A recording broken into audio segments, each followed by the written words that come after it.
Assalamualaikum warahmatullahi wabarakatuh. Halo semuanya, berjumpa lagi dengan saya Puspa Nur Afifah. Pada kesempatan kali ini kita akan berdiskusi tentang metode penelitian kuantitatif. Metode penelitian menurut Creswell adalah suatu proses kegiatan dalam bentuk pengumpulan data, analisis, dan memberikan interpretasi yang terkait dengan tujuan penelitian. Menurut Profesor Sugiono pada bukunya yang berjudul Metode Penelitian Kuantitatif, Kualitatif, dan R&D, di halaman 16 menyatakan bahwa metode penelitian kuantitatif dapat diartikan sebagai metode penelitian yang berdasarkan pada filsafat positifme, digunakan untuk meneliti pada populasi atau sampel tertentu. Pengumpulan data menggunakan instrumen penelitian, analisis data bersifat kuantitatif atau statistik dengan tujuan untuk menguji hipotesis yang telah ditetapkan. Oke, nah menurut saudara semua, penelitian kuantitatif itu apa sih?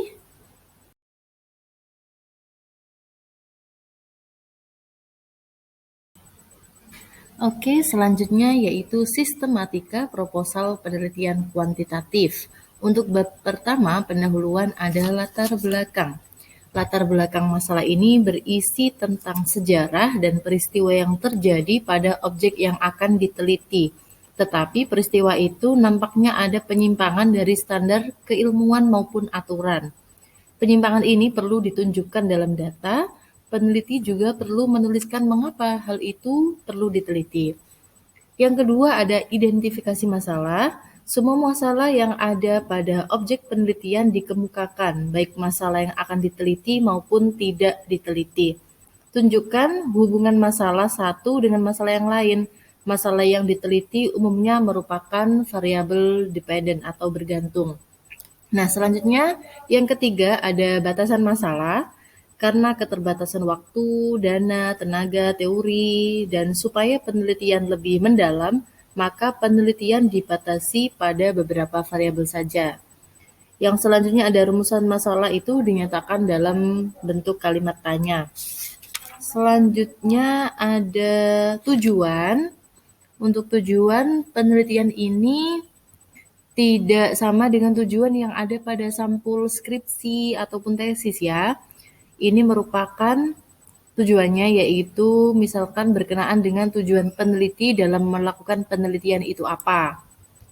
Misalkan tujuan penelitian berkaitan erat dengan rumusan masalah yang dituliskan, contohnya bagaimana tingkat disiplin kerja pegawai di Departemen A, maka tujuan penelitiannya adalah ingin mengetahui seberapa tinggi tingkat disiplin pegawai di Departemen A, kayak gitu. Oke, selanjutnya kegunaan hasil penelitian itu merupakan dampak dari tercapainya tujuan. Oke, sebelum melanjutkan ke bab 2, saya kasih rumusan masalah, nanti coba saudara cari tujuan penelitiannya. Kalau saya punya rumusan masalah, apakah ada pengaruh latihan terhadap produktivitas kerja pegawai? Maka tujuan penelitiannya apa? Oke, menuju bab kedua. Yang pertama ada deskripsi teori, itu berisi teori-teori yang relevan yang dapat digunakan untuk menjelaskan tentang variabel yang akan diteliti, serta sebagai dasar untuk memberi jawaban sementara terhadap rumusan masalah yang diajukan, dan penyusunan instrumen penelitian. Yang kedua ada kerangka berpikir, itu merupakan model konseptual tentang bagaimana teori berhubungan dengan berbagai faktor yang telah diidentifikasi sebagai masalah yang penting. Yang ketiga ada hipotesis penelitian, karena hipotesis merupakan jawaban sementara terhadap rumusan masalah penelitian yang diajukan. Maka titik tolak untuk merumuskan penelitian adalah rumusan masalah dan kerangka berpikir. Misalkan kita punya rumusan masalah, adakah pengaruh kepemimpinan terhadap motivasi kerja pegawai? Maka Kerangka berpikirnya adalah jika kepemimpinan baik, maka motivasi kerja akan tinggi. Jadi, hipotesisnya apa? Hipotesisnya yaitu ada pengaruh yang tinggi atau ada pengaruh yang rendah dan signifikan kepemimpinan terhadap motivasi kerja pegawai. Nah, untuk menguji kepahaman Anda, misalkan saya punya rumusan masalah perbedaan produktivitas antara lembaga yang menggunakan teknologi tinggi dan rendah, maka kerangka berpikirnya berbunyi karena lembaga A menggunakan teknologi tinggi, maka produktivitas kerjanya pun lebih tinggi. Bila dibandingkan dengan lembaga B yang teknologi kerjanya masih rendah. Coba cari hipotesisnya apa. Selanjutnya, prosedur penelitian ini yang akan kita pelajari selama 1 semester ke depan. Yang pertama ada metode penelitian.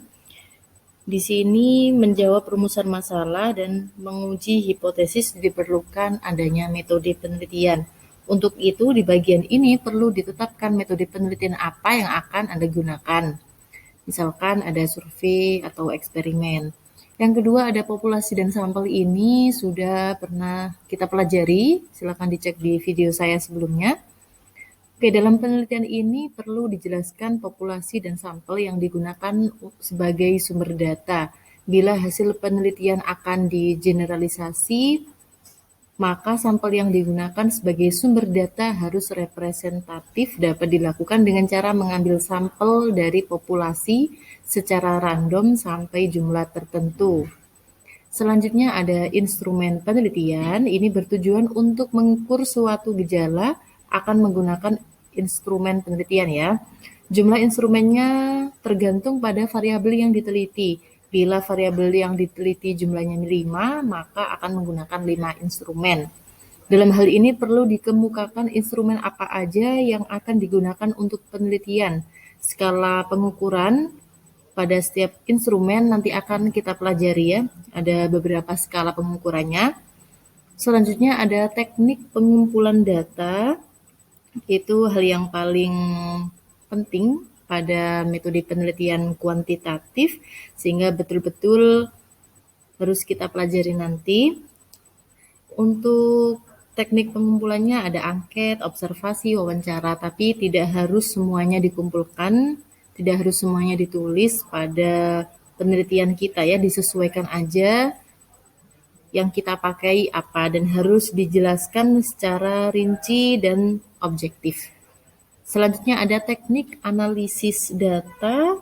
Ini sudah kita pelajari, silakan dicek juga di video saya sebelumnya. Ada statistika deskriptif di situ, ada uji korelasi, regresi.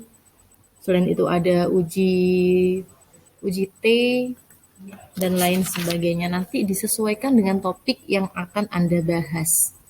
Selanjutnya ada bab 4, organisasi dan jadwal penelitian. Yang pertama, organisasi penelitian ini dilaksanakan oleh tim atau kelompok, maka perlu adanya organisasi pelaksana penelitian.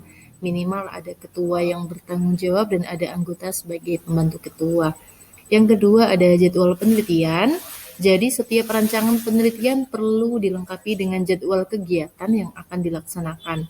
Dalam jadwal berisi kegiatan apa aja yang akan dilakukan dan berapa lama akan dilakukan. Selanjutnya ada lampiran, ini bukti-bukti, misalkan ada dokumentasi atau tabel-tabel, kuesioner, semuanya bisa dicantumkan di lampiran.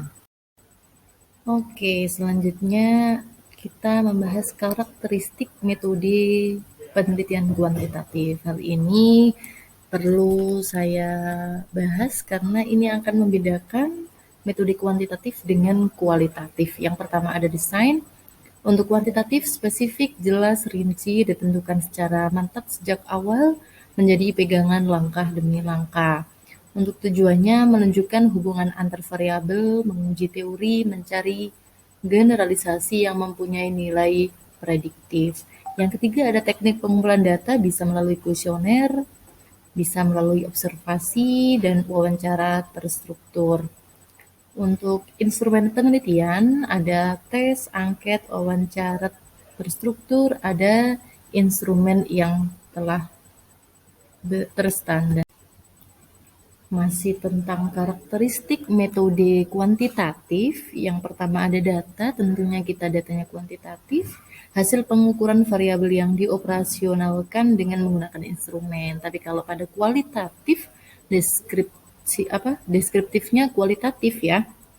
Dokumennya pribadi, catatan lapangan, ucapan, tindakan responden, itulah perbedaan data di kuantitatif dan kualitatif. Kalau sampel di kuantitatif itu sampelnya besar, representatif, sedapat mungkin random, ditentukan sejak awal. Kalau pada kualitatif, sampelnya bisa berkembang ya selama proses penelitian. Oke, selanjutnya ada analisis. Kalau di kuantitatif, setelah selesai pengumpulan data, dianalisis, ada analisisnya berbentuk deduktif, menggunakan statistik untuk menguji hipotesis. Tapi kalau pada kualitatif, analisisnya dilakukan secara terus-menerus sejak awal sampai akhir penelitian dan mencari pola, model, tema, teori seperti itu. Jadi cukup banyak ya analisis di kuantitatif dan kualitatif, perbedaannya cukup signifikan. Yang selanjutnya ada hubungan dengan responden. Pada kuantitatif dibuat berjarak, bahkan sering tanpa kontak karena biar hasilnya objektif. Terus selain itu jangkanya pendek sampai hipotesis dapat dibuktikan. Sedangkan pada kualitatif jangkanya panjang sampai datanya jenuh dapat ditemukan hipotesis atau teori. Selanjutnya pada kuantitatif ada usulan desain, yaitu luas, rinci, literatur yang berhubungan dengan masalah dan variabel yang diteliti, hipotesis dirumuskan dengan jelas, masalah dirumuskan dengan spesifik dan jelas, ditulis secara rinci jelas sebelum terjun ke lapangan. Untuk kapan sih penelitian dianggap selesai pada metode penelitian kuantitatif, yaitu setelah semua kegiatan yang direncanakan dapat diselesaikan. Kepercayaan terhadap hasil penelitian dapat dilakukan dengan cara menguji validitas dan reliabilitas instrumen. Nanti kita akan pelajari. Oke, untuk melihat kepahaman Anda, menurut Anda apa sih perbedaan antara penelitian kuantitatif dengan kualitatif? Selanjutnya, bisa nggak sih kita membuat skripsi dengan menggunakan kedua metode, jadi penelitian kuantitatif dan juga kualitatif? Oke. Terima kasih, itulah penjelasan sedikit tentang metode penelitian kuantitatif. Sampai jumpa di video selanjutnya. Kita akan membahas yang lebih rinci tentang metode penelitian kuantitatif. Wassalamualaikum warahmatullahi wabarakatuh.